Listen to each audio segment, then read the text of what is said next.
Developers have been very busy this past week. Find out where, who, what and how right here, right now. Greetings Petrolheads and welcome to romrom.net and to our regular Simracing news roundup. If you want to keep up with all that is happening in the world of Simracing, racing games and anything else of interest to Petrolheads in all things digital, you don't want to miss a second of this video. Send us any news you have to news@romrom.net. My name is Sarta and I will be your host for this video. It may be free, but we're sure it'll cost you sweat and tears to qualify for the Esports WTCR 2020 on Raceroom Racing Experience that will distribute €10,000 in prize money all around. The races will take place every Sunday evening, we suppose CET, although we did not get any further information on this, and only those who make the top 96 on the leaderboard for the week will be allowed to take part. Of those, the top 24 will enter the race. As there will be 4 servers available, the organizers will divide the races among skill levels to hopefully have very interesting and equalized races. This series will be reserved for racers in Europe, Russia, Turkey, the Middle East, Africa and America. Racers from Asia and Oceania will get their own season on Asian servers. By the way, taking part on the qualifiers will allow you to race the WTCR 2020 cars, which are not yet part of Raceroom Racing Experience and are not yet completely finished, truth to be told. And you don't need to own neither cars nor tracks to do so. The races will be held on Hungaroring, Slovakia Ring, the newly added Aragon, Nordschleife and Zolder from the 18th of October until the 29th of November. And if you think being in the top 96 every week is easy, go and try, we dare you. Tiny news, the GT4 DLC for Assetto Corsa Competizione that has been delighting lots of sim racers on PC is now available for consoles. Hopefully now without any lag, although I fear still on 30 FPS. Available for PS4 and Xbox One, it will cost £18 or about €15 if we are not mistaken. Also, if you prefer to do so, you can also acquire a Seasons Pass that will deliver the GT4 cars now and the British GT Pack DLC when it comes out in the winter, both together for £20 or around €22. The series, which even published an official Ferrari mod for Assetto Corsa which we tested, see the link up there, will start today in both Pro and AM versions. After 4 races we will know who will make it to the finale, as only one of them will move forward. Be prepared to see Ferraris racing in Monza, Zandvoort, say, will that be the 2020 version or a version before they tamed it down for the babies racing Formula 1? Nürburgring, Spa and the finale in... well, they're not saying. What they also seem to not be saying is who is going to take part in the races. If we missed something and they've published the list somewhere, please let us know in the comments.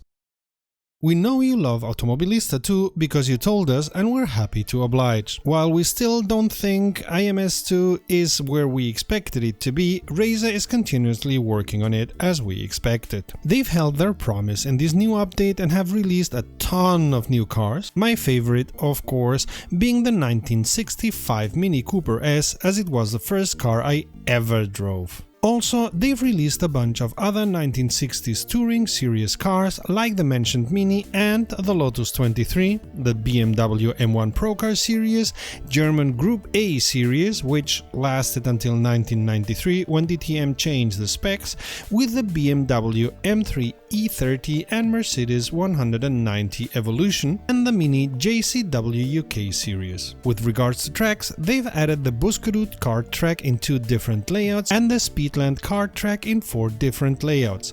Cars and tracks have all been made part of the standard sim offering, so you get them free of cost. For those who own the Hockenheim DLC, you will see a 1988 short layout now added to the other layouts. They've done a metric ton of technical changes which I won't bore you with and which you can read about following the link in our description.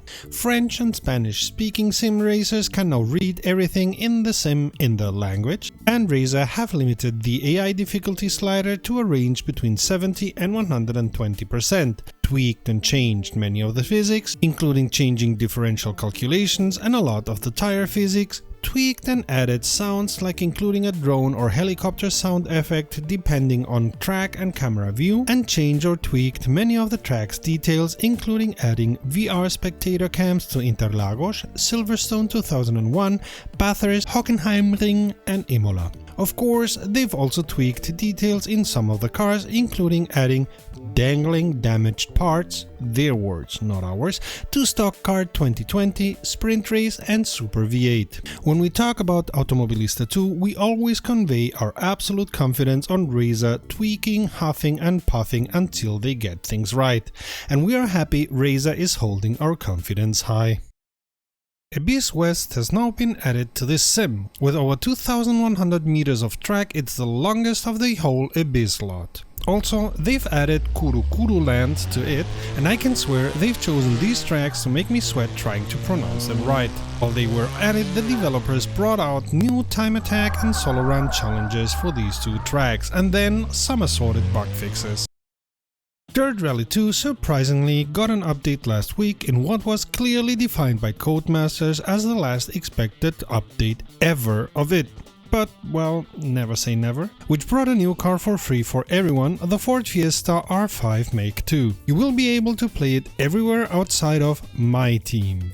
If you want to unlock the car so you can see and use it on My Team too, you'll have to take part in a Dirt Rally 2 World Series qualifier. There's also been some bug fixes in cars, the World Rallycross Championship, as well as in the Colin McRae scenarios, as well as adding Paraguay as a place of nationality. What an odd thing to forget to put in a game. Beginning end of this month, the top drivers of the Porsche Iracing Cup Series will have to prove themselves and get the best positions to become part of the Porsche Esports SuperCup, sponsored by Tag Heuer and Vodafone, and having a prize pool of 200,000 USD. Before you get too excited, it's a prize pool like all money they are giving in prizes all added up. Driving a Porsche 911 GT3 Cup car, the top 30 point scorers in each race week will be invited to the Super Cup on Saturdays for 5 sessions on different tracks. The top 20 point scorers of those 5 super sessions will then be part of the roster of the 2021 Porsche Esports Super Cup starting in January 2021, adding to the already existent 20 racers. The qualifying races for the Super Cup will be as follows: Okayama International Circuit, Circuit Gilles Villeneuve, Sebring International Raceway, Spa-Francorchamps and Interlagos. The calendar of races for the 2021 Super Cup has yet to be announced, which may have to do with the organization still working on finishing the 2020 season in Monza next Saturday. Another month, another roadmap. rFactor2 is small, but remember that they delivered a big change the week before last with refurbished GT3 cars and the completely new Bentley GT3 2020. And the new cars don't stop here. This week they also released the Ferrari 488 GT3 Evo, which we suppose is the same car Ferrari officially released as a mod for Assetto Corsa for free. At least it is by name. In rFactor2 though, the Ferrari will cost you €5 USD and can be purchased if you are so inclined in the rFactor2 store on Steam. Lots of work on cars this last month, but let's not forget they are also working on improving the Nordschleife, especially due to the new code they've implemented for Light, but also to add any changes that happened since the last time they produced it. Also, they teased yet another new bunch of cars as they seem to have secured licenses to many brands. Don't expect those cars to come soon into the sim, as designing and programming them is not an easy feat, which is why we at RomRom are always very thankful to mod makers who often do that for fun and the applause of the community. So applause for all of you to bring us joy with your sims, cars and tracks. And if you want to know more about the joy of sim racing, check the playlist to the left or the video to the right. Until next time, save fuel, collect pickup, and we'll see each other at the podium. Visit romrom.net to connect to fellow sim racers and sim racing fans.